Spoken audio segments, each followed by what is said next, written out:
مسیح خداوند میں عزیز مومنین، آج ہم آمد کا پہلا اتوار منا رہے ہیں۔ آج کی جو پاک انجیل ہے یہ مقدس مرکز کی انجیل سے لی گئی ہے، اور اس میں لفظ جاگتے رہو، بیدار رہو، یہ لفظ 4 دفعہ استعمال ہوا ہے۔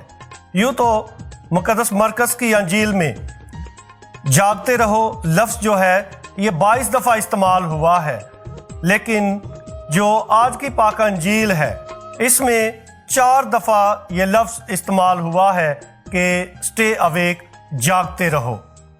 لفظ 4 جو ہے یہ دنیا کا ہنسا ہے مکاشفہ زبان کے مطابق، اور ہماری دنیا اس وقت کرونا وائرس کی وجہ سے بے حد پریشان ہے، ڈپریسڈ ہے، مایوس ہے، اور یہ مایوسی دن بدن بڑھتی چلی جا رہی ہے۔ بہت سی حکومتیں ہیں، خاص طور پہ غریب ممالک میں یا ترقی پذیر ممالک میں حکومتیں بہت زیادہ پریشانی کا سامنا کر رہی ہیں۔ جب بات لاک ڈاؤن کی آتی ہے تو یہ ایک انتہائی مشکل فیصلہ ہے حکومتوں کے لیے۔ اسکول بند ہو رہے ہیں اور یقینی طور پہ ماں باپ بھی پریشان ہیں کہ بچوں کی تعلیم، ان کا مستقبل بھی بری طرح سے متاثر ہو رہا ہے، اور ایسے حالات میں ڈاکٹرز، نرسز، ساری دنیا بہت زیادہ پریشانی کے عالم میں ہے، اور میڈیا جو بار بار کرونا وائرس کے حقائق اور ان کی رپورٹس کو ایسے پیش کر رہا ہے، یقیناً اس سے معاشرے میں، لوگوں کی زندگی میں مایوسی اور ڈپریشن بڑھتا جا رہا ہے۔ ایسے حالات میں آمد کا پہلا اتوار جس کا موضوع امید ہے، ہمیں ایک نئی قوت، نئی روشنی اور ایمانی جذبہ عطا کرتا ہے تاکہ ہم کرونا وائرس کے ایسے مایوس کن حالات میں ایک دوسرے کے لیے امید کی کرن بن جائیں۔ آج کا جو موضوع ہے یہ امید ہے، اور جو شمع جلائی جا رہی ہے اس کا رنگ جامنی ہے، اور یقیناً یہ خوبصورت موضوع یعنی امید ہماری زندگی کے ساتھ بہت گہرا تعلق رکھتا ہے۔ آج کی دنیا جو کرونا وائرس کی وجہ سے بے حد پریشان ہے، تمام لوگ ہمارے سروں پر کرونا وائرس کے گہرے بادل منڈلا رہے ہیں۔ ایسے حالات میں یقینی طور پہ آج کی پاک انجیل اور آج کا یہ خوبصورت موضوع ہماری زندگی سے جڑا ہوا ہے تاکہ ہم کرونا وائرس کے ان حالات میں امید کا پیغام بن جائیں، جیسے خدا یسوع مسیح جو امید بن کر آتا ہے ساری دنیا کے لیے، صرف مسیحیت کے لیے نہیں۔ یسوع المسیح کا امید کا پیغام ساری دنیا کے لیے ہے۔ عالمگیر سطح پر آج اس امید کے پیغام کا پرچار کیا جا رہا ہے۔ ساری دنیا ایک ہی موضوع پر دھیان و گیان کر رہی ہے، اور یہ موضوع امید خوبصورت موضوع ہے جس کی دنیا کو اشد ضرورت ہے۔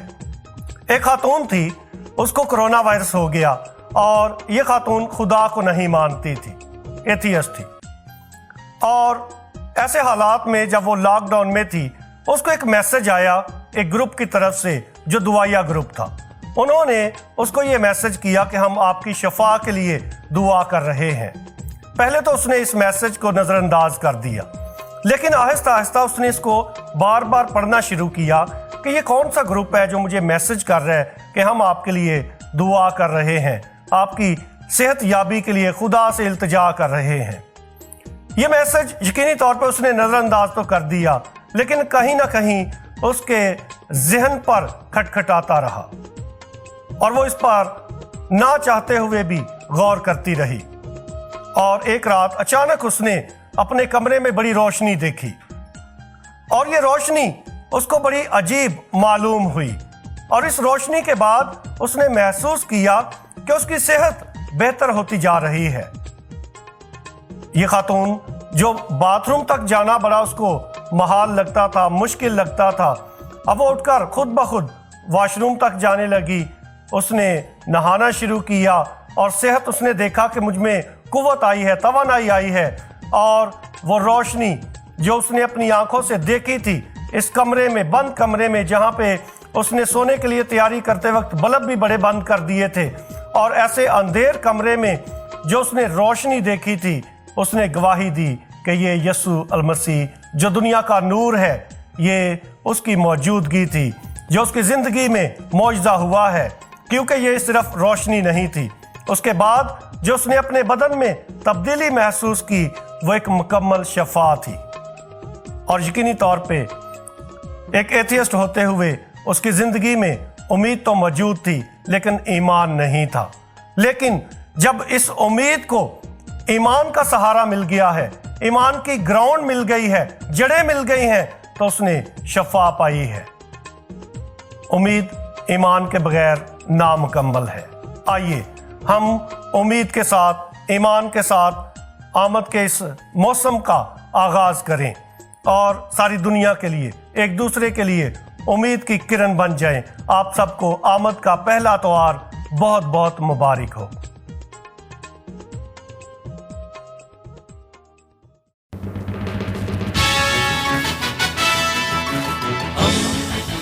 دوستی کا پیمبر، ریڈیو ویریتاس ایشیا۔